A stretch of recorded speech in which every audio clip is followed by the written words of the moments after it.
Welcome everyone to another episode of Drink While You Think. You can tell based on the bad facial hair as it continues to grow for me and Matthew that we are still another week into the quarantine. It's not looking great for us, is it? It's looking a little funky. No, I'm Matthew. Oh yeah, he's Matthew. I'm Kenji. Forgot that. We just kind of figured that if you're watching at this point, you know who these two bozos are. Let's get into the beers because I'm thirsty, dude. What are you drinking? Yeah, it's been an interesting week. Can you go first? Yeah, so I'm going with the Red Hare Tangerine, the SPF 50/50. Why am I going first? Did you forget your pick? No. Well, open it up. Have a little taste for me. Just tell me. I want to hear. Are you not drinking right now? I'm drinking, but you'll see. I'm dealing with some stuff. You'll see. How is it? It's tart. It's tart? Okay. Is it IPA-ish or is it more just? It's an IPA. I'm down to 3 beers in my fridge. So, speaking of that,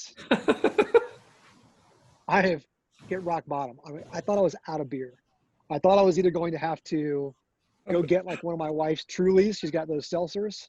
Yeah. And I was just digging through the back of the fridge.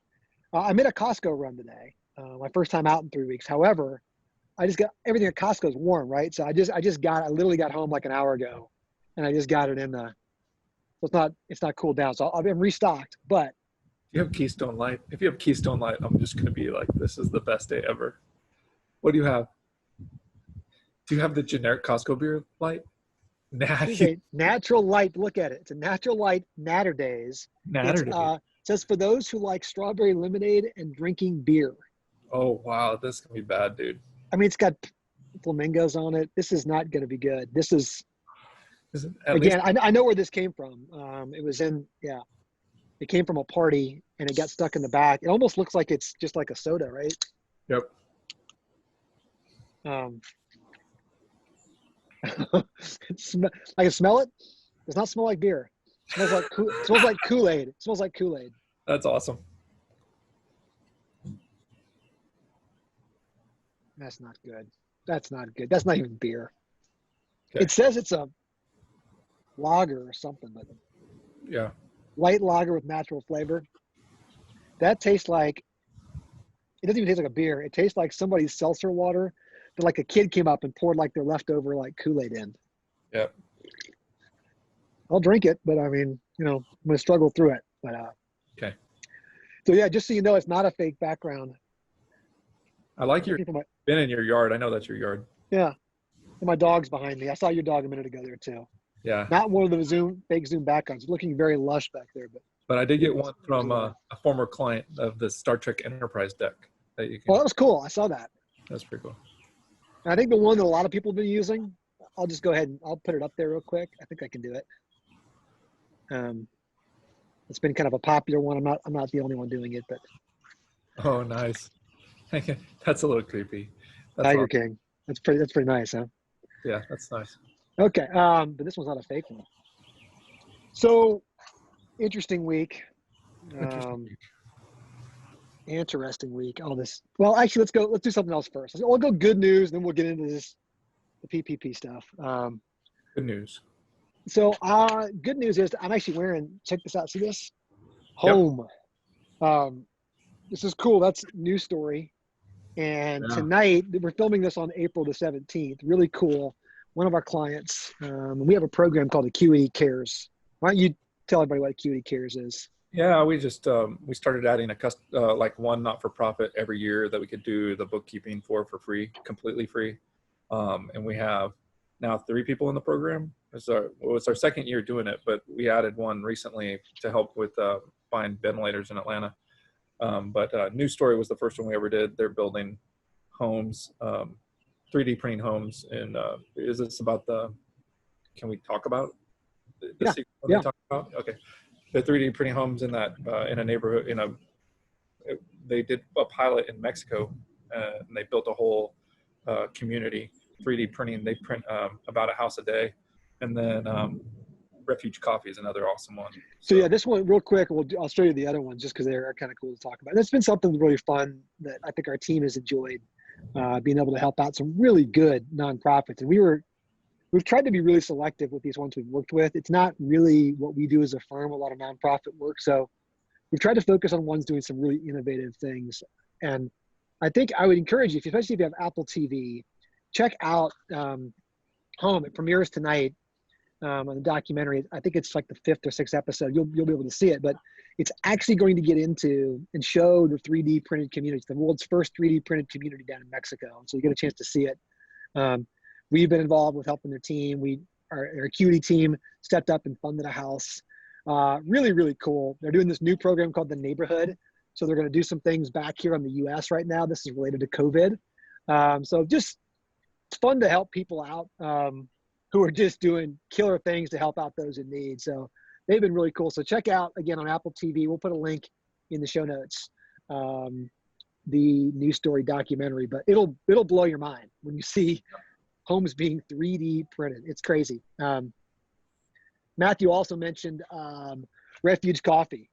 So it's out in Clarkston, Georgia, but you've been involved with that Clarkston community before, Matthew. What's like, for people who's not from Atlanta, I don't know about it, how would you describe it? Yeah, I've been involved out there for the last 10 years.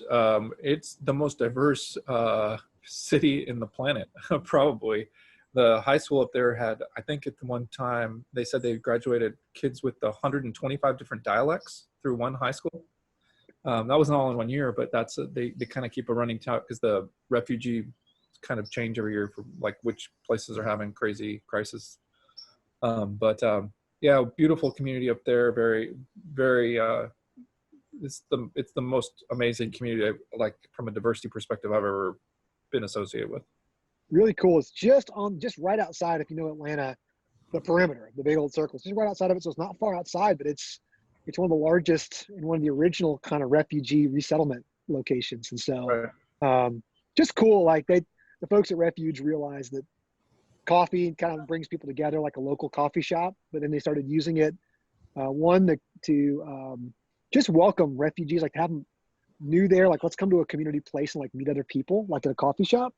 And then 2, they started using it as job training. So how do we bring these new Americans, these new people in our country, and give them skill sets and job training? So really, really cool we're doing that. That was a fun one. And then the brand new one, Matthew, we just mentioned was Georgia Live. Even though we've got a remote team here at Acuity, most of us, we're kind of our headquarters, most of us are here in the state of Georgia. And this is basically an initiative that really a lot of business leaders, some that we've had the real privilege to get to work with before, are just trying to help solve this issue around the pandemic. And a lot of it's right now looking for sourcing for ventilators and other necessary medical equipment, as this thing still is unfortunately kind of climbing. We haven't reached our peak here in Georgia and probably won't for a little while. So we're just trying to get ahead of it. And one of our CFOs is out there working with them, along with a controller and one of our bookkeepers. So helping this brand new nonprofit try to address a need right now, which is kind of cool. So those are our 3 Acuity Cares clients. Thought we'd show them to you, especially since one of them, is very present with Georgia Lives and what they're doing, but then also the cool thing tonight with News story. Home from News Story. So check it out. Okay, much less probably exciting, but something that's on everybody's mind, the PPP this week. Yeah. It closed down. It finished up, right? I mean, this round of it did apparently. Yeah, and they're still as of today. Last I checked about 15 minutes ago. They're still not going to. They're still in a stalemate on passing the extra 250 billion, because I guess they want some. One of the groups wants people to help out the cities and states and hospitals as well as the businesses, if we're going to do the extension. So it's gonna. Nobody's blinking over there in Washington D.C. right now. Yeah. I don't, obviously the full metrics aren't out there, but people are starting to kind of look at, well, who got funding and who didn't and which banks, and, it's kind of the why, like why did some get it and some not? I mean, do you have any take on that? Like, is this just the most random thing ever, or was there anything that we think that we saw that might have? I mean, if I would have done it, I would have done it different, right? Like I would have done only $100,000, the first $100,000 for everybody who asked, and until everybody got You're it. saying had you built the PPP, like, right? You were, Yeah. I mean, if I would have done it, I would have done it different. I would have done the first $100,000 to, first up to $100,000, and then only like done some kind of pro rata, like for the people up to 250K. That's pretty bad beer, huh? God, it's not good. So I'm committed though. I'm committed to it. But anyway, keep going. so I think there's a couple, I mean, based on the people I've talked to, a lot of people are, getting, 30K, 50K, 70K, those guys, that's really making a difference in their business. And then I have, we've talked to people applying for 2.5 million. And while that's going to make a big difference in their business, they're not as at risk, some of those, as the people at the smaller end of the spectrum. So, woulda, coulda, shoulda. Overall, I think it's a huge impact. I think the average loan size was 250K, somewhere around there. So it's not like it was. I'd like to see where the median is, kind of. But do you think that? I mean, do you think any of that had to do with that median loan size? It feels like, right, that maybe some of the larger businesses may have done better than some of the smaller ones. Do you just think that was, they're looking to, the banks were just looking to try to get through this as quickly and efficiently as possible. So it was just more about how many dollar size of loans can we process under this versus number of businesses, or what? I mean, it was funny. I mean, I'm a skeptic, right? So I saw Wells. Wells said that they had a limited amount they could do. So they said that they would only process loans for under 50 employees, which meant to me they were trying to get the maximum, yield, because for the under $300,000 loans they got 5% the banks, and then over whatever it is somewhere around there. And then there was a next chunk where they got 3%, and the next chunk they got 1%. So they're like, so you got people like Wells doing political stuff like that. People like B of A going out and say, we're only going to give this to people who owe us money, because they're more worried about the people that owe them money being able to pay their bills, because that's their balance sheet, right? Reduces their exposure. Yeah. So they prioritize those. So there was a lot of stuff behind the scenes going on how people got prioritized. I don't think people were intentionally leaving people out or trying to do wrong by people, but they were definitely motivated by self-interest in a lot of cases. And Wells and Bank of America were the two that stuck out as kind of like crossing the line to me from like good business decision to like, come on guys, I remember when you and I talked about it the week before, right? We knew how many of our clients were going to need this and go for it. And so we were trying to do our best to be prepared. I mean, I missed it. Like I guessed completely wrong. I think I had told you, like, if we're going to bet somewhere, it's probably better to go to the big banks who have the better technology and who are more connected to like the treasury departments.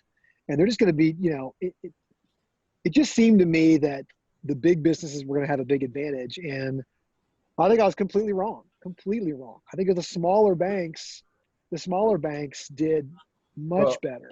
I think the smaller banks did much better at customer service. Yeah. Like the people with the smaller banks are just left with like no information, right?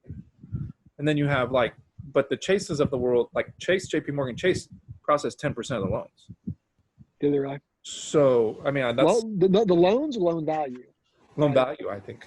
Okay, value. Yeah. So I'm not positive on that stat, but but that wasn't a blanket across the board. The two banks we had to choose from, we just lucked out, because the one community bank we have a relationship with totally fell on their face. We found out today, like they got no apps in. We almost moved over to them. We almost moved over to there from the big bank, and but fortunately, we made a bet. So. Well, and I think that one, I think we may have guessed right, because we thought people moving a little bit too fast could have this exact issue where the banks were moving too fast.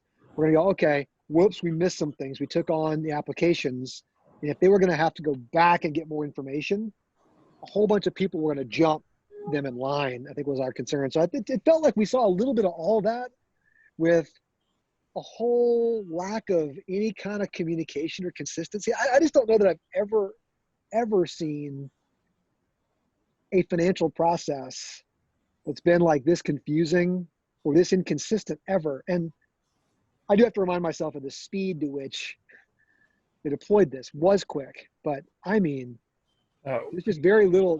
It's hard to pull out, like, again, to so many clients we've talked to in small businesses, and you're trying to console them a bit and just tell them what happened. And there aren't a lot of good answers right now. No, not a lot of good answers. And some people are just feeling very fortunate right now, and some people are just pissed off, and half the people that are going to get it still don't know. Like, still don't know. They're kind of in this limbo. And I think limbo is probably the hardest phase. Like for I was just me, right before this. I mean, I was on with a client and trying to work with a banker. Like, can you just tell them? Does somebody know? Are they in the process? Where are they? Is it no? Is it maybe? Is it? I mean, and that's the lack of clarity about where people are is just driving people nuts. Yeah, crazy. It's tough. So, all right, we'll shift gears, and I guess this is for the folks that. All right, so there's some of the folks out there have got the PPP. Yeah, they still haven't got communicated from their bankers, but the deposits in their bank accounts. Yeah, all of a sudden there's money showing up in banks, and yeah, we got people getting EIDL loans, people getting PPP loans. The EIDL loans are bigger than we thought. That's capped today. They're not taking any more. So EIDL's out now. EIDL's capped this week, so we got to update the website. The PPP, those are starting to fund. They really started to fund on a heavy basis on Tuesday. Mm-hmm. This is the fourth day of them funding for people, and people just finding out by logging onto their bank account. Yeah. Everybody's just like logging on right now. But been crazy. But the first, all those clients aren't resting. They're like, okay, tell me about loan forgiveness. Well, that's where, I mean, people I think who even haven't gotten it, because again, if the 250 billion comes through Congress, but again, they can hopefully they'll get in line some of those who didn't get it, but those who did get the PPP, everybody's all over.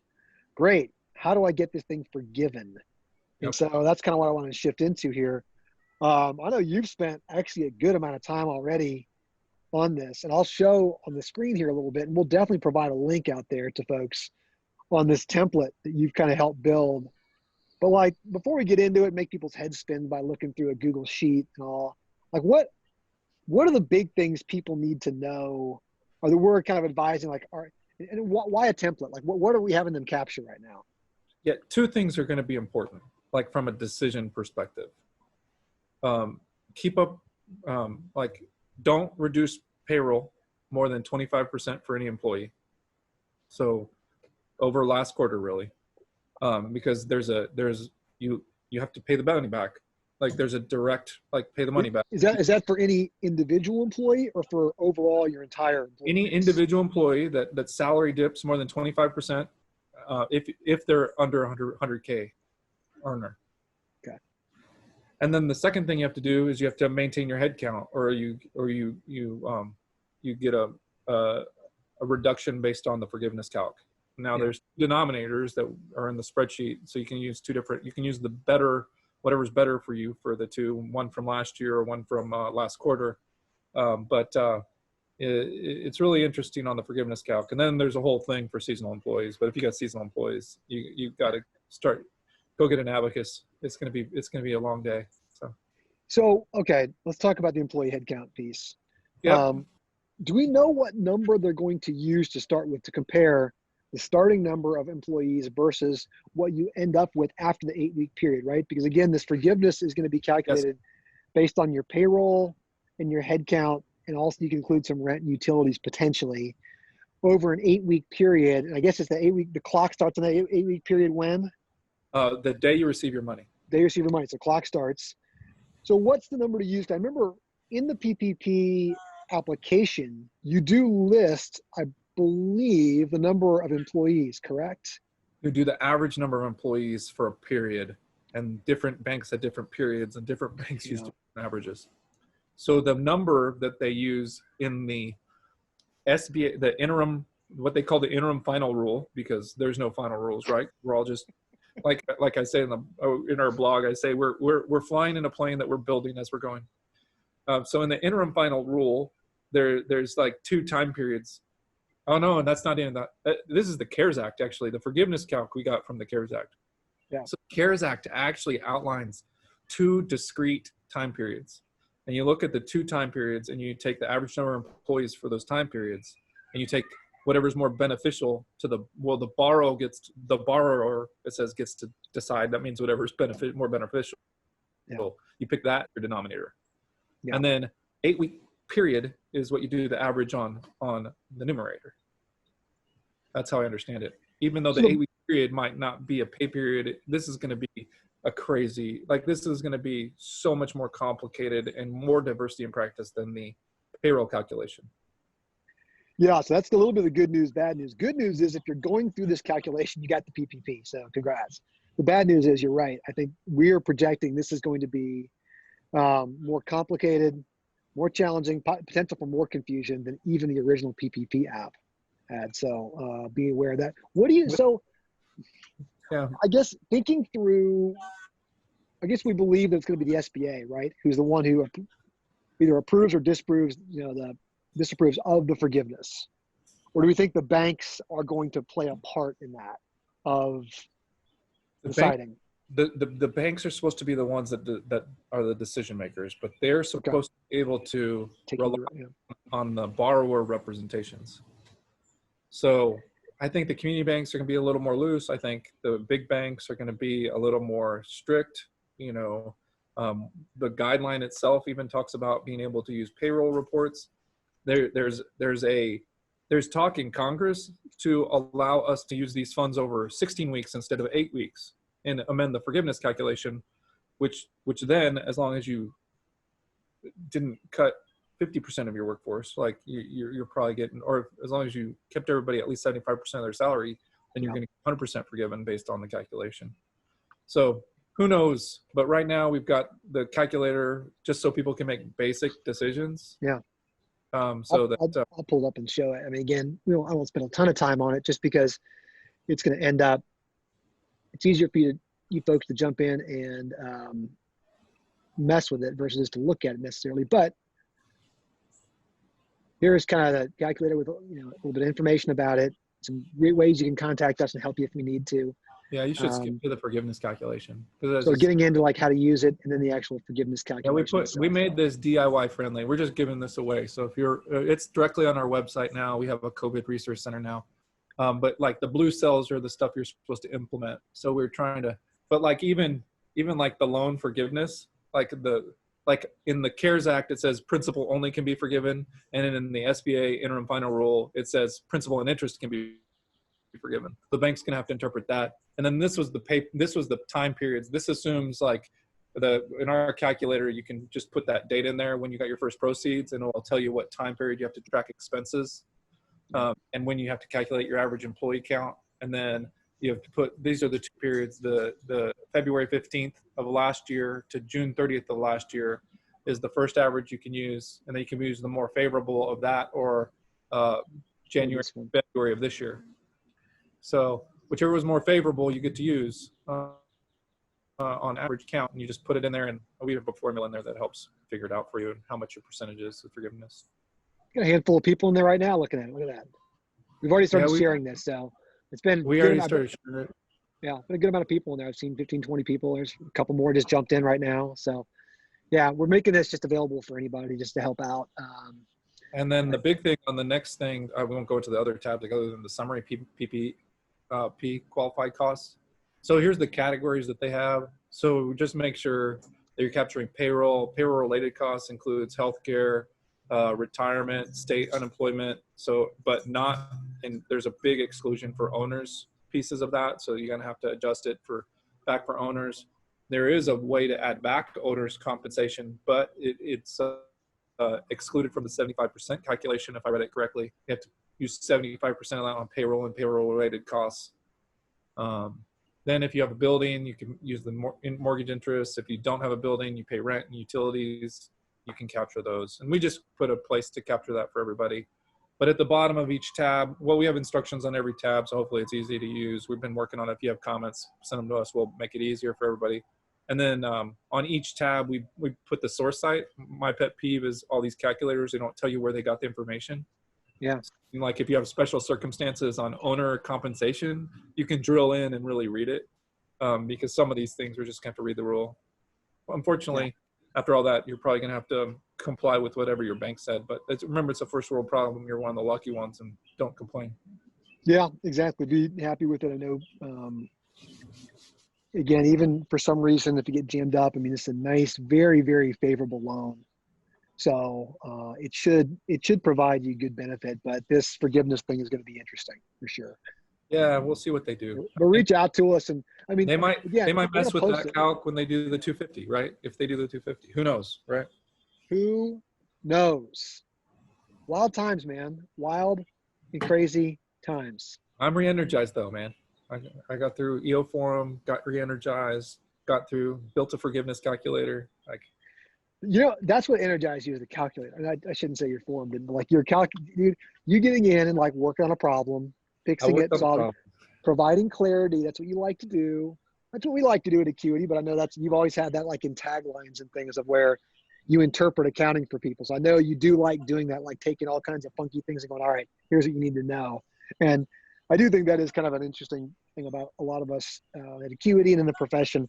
And so we are encouraging people right now. Thank you to all of you who've made us feel so popular. Like, it is a weird time for accountants. We feel popular. You guys actually want to talk to us. Most people don't want to talk to accounting geeks like us, but right now we're very popular, and we'll take it, and we'll try our very best to give you good intel and good information on how to manage these loans, how to try to get forgiveness. So the one thing, let me just chime in too. The one thing came up today for, like, there's so many people not getting these loans. We did link on our resource center to the Gusto Google Doc that has the alternative lending sources. So if you need, it's like under other capital or alternative capital on our website now, on our COVID-19 resources. Click there, go to that, man, updating that. That's the best alternative funding resources I've seen, you know? Yeah, it's those are great. Shout out to really good. Partner. Yeah. They're doing good stuff. Well, I saw you already threw your beer. Almost? Oh, I thought you were already through it. I'm not going to make it through mine, but I don't even call it a beer. I mean, I'm not even going to make it. Can you put a -1? Well, let's go do some judging. Let's go do a little judging again. We encourage you folks to come and follow us. Send us beer. Oh, sorry. Send us beer. Yeah. I mean, follow us on Untappd is what he meant. On Untappd, and of course, the tab is stuck underneath the Zoom controls. There it is. All right, sorry. Come follow us here. You can see the stuff. The Red Hare, the Red Hare Tangerine. Okay, Red Hare Brewing. That's a local. That's Atlanta. Is that Marietta, I think?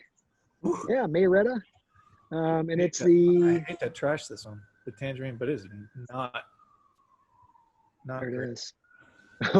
Listen, people want us, to give transparent, honest answers. So what do you got on this one? 1.75. Man, it was too tart. It was too tart for me. Really tart? See, I'm a fan of these too, which makes it worse.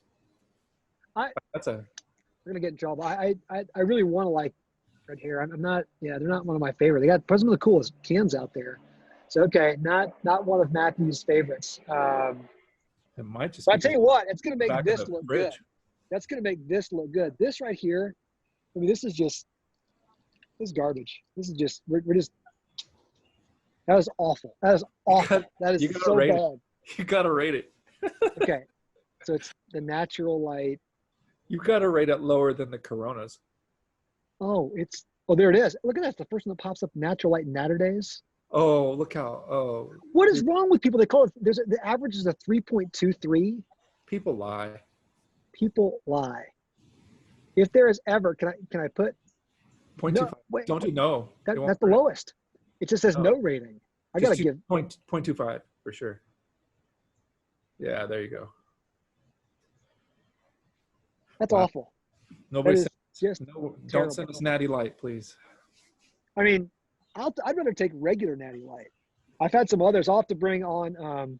There's another one called the Natty Daddy, which is a big kind of tall boy that my friend Don Metler loves to drink. I'll take that. It's almost like malt liquor over that any day. That was awful. So, I guess a little bit of maybe those beers represent a little bit of the week that probably most people had out there. A little frustrating. A little tart. A little tart, not completely satisfied. Didn't really feel like a real beer. Who knows what. But regardless, we're glad that you folks kind of joined us. Stick with us. keep putting more information out on the website. We'll also give you a little color commentary here, of course, on Drink What You Think. Hit us up. Let us know what your thoughts are. We'd love to have you on too. If you want to come on and talk about this with us, come on. We'd love to have you. So thanks everyone for joining us. We'll catch you next time. See you guys.